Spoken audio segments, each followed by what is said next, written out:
Bounce केल्याप्रकरणी मोहोळच्या फौजदारी न्यायालयात खासगी फिर्याद दाखल करण्यात आली होती। न्यायालयानं संबंधित चेक बाउन्स करणाऱ्याला 8 लाख रुपयांचा दंड ठोठावलाय। शेज बाबुळगाव तालुका मोहोळ येथील फिर्यादी नेताजी बबन गवळी व राजेंद्र महादेव ममाणे यांच्या ओळखीचे संबंध होते। त्या ओळखीच्या संबंधातून फिर्यादीनं राजेंद्र ममाणे यास 6,50,000 हात उसने दिलेले होते। ती रक्कम राजेंद्र ममाणे यांना रोख स्वरूपात परत न देता फिर्यादी नेताजी गवळी यांना त्या रकमेचा चेक दिलेला होता।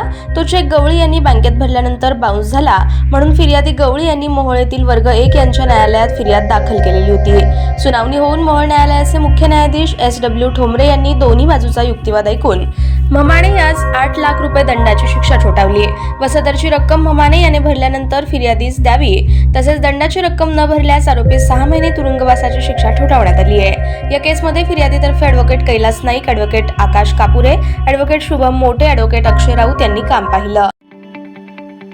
ताज्या बातम्या पाहण्यासाठी प्राईम महाराष्ट्र न्यूज चॅनलला सबस्क्राईब करा।